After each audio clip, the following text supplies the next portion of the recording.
Welcome back. My name is Dak, and today in this video we are doing Come Follow Me. We are in Doctrine and Covenants, section 50, verses 13 through 24. The manual teaches us that teachers and learners are edified together by the Spirit. Living the gospel of Jesus Christ provides many opportunities to be teachers and learners, both at home and at church. One way you might study Doctrine and Covenants 50, verses 13 through 24, is to draw a picture of a teacher and a learner.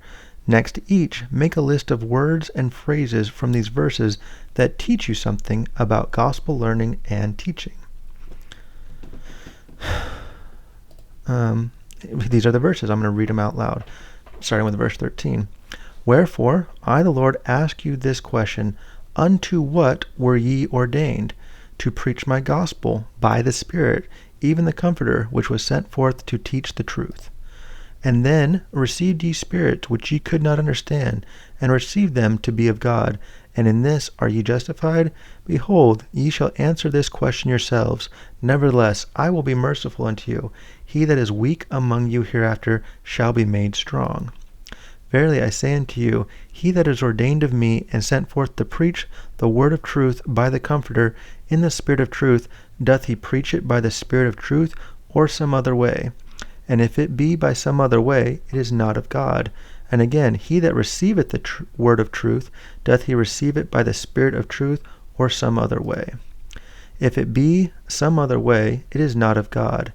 Therefore, why is it that ye cannot understand and know that he that receiveth the word by the Spirit of truth receiveth it as it is preached by the Spirit of truth? Wherefore he that preacheth and he that receiveth understand one another, and both are edified and rejoice together. And that which doth not edify is not of God, and is darkness. That which is of God is light, and he that receiveth light and continueth in God receiveth more light, and that light groweth brighter and brighter until the perfect day. And so you see over here we have a picture of a teacher and a learner. Some words I have: appointed by God, ordained, speak in his name, by the truth, way of truth, preach the word.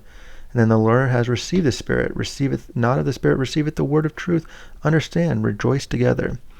What I like to think of this, the way I used to express this a lot, is think like American football. You have a quarterback and you have a receiver. The quarterback is like the teacher. He's got the Spirit, or he's got the ball, and he throws it, and then the receiver has to catch the ball. Now, a good quarterback anticipates, plans, preps, looks ahead, does everything, but a receiver has to put time, energy, and most importantly, focus to be able to catch the ball as well. But when they score, they get a touchdown, they're happier together. The quarterback can't do it by himself, the receiver can't do it by himself, but when they do it together, it is something beautiful, and they score a touchdown. Now the manual asks, when have you had experiences that taught you the importance of the Spirit in teaching and learning? And then consider what you can do to improve your efforts as a gospel learner and teacher. This is a picture of me. On the left, I had the opportunity to be an early morning seminary teacher for 3 years, between 2018 and 2021. I was later an institute teacher for a little while. During my time as a seminary teacher, I quickly learned that no amount of preparation or enthusiasm could substitute for the influence of the Holy Ghost.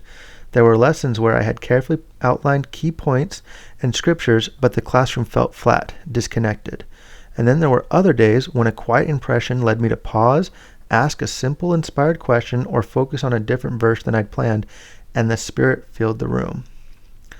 I know that my time as a seminary teacher was edifying for me most often because I got to testify of Jesus Christ, and I know that there were lessons that the youth learned that had nothing to do with me or how I prepared or what I did, but because they felt the Spirit, and it taught them something that I never said out loud. I also know that sometimes I put in forth effort and then they didn't get anything out of it if I was trying to make it about me and trying to make it about what I was doing and not what the Spirit was doing. The next question says, consider what you can do to improve your efforts as a gospel learner and teacher. Looking back and looking forward, I know I can improve by First, making space for the Spirit in every lesson or discussion.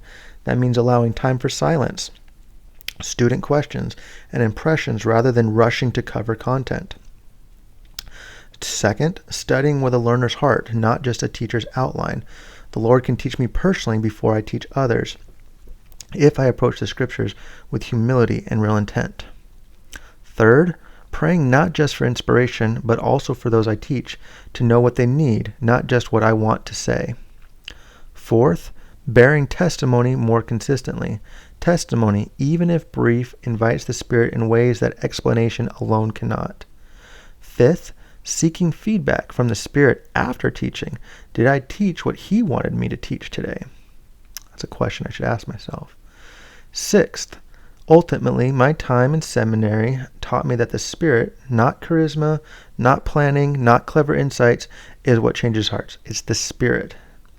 As both as a learner and a teacher, my job is to invite the Spirit and trust that it will do what only it can.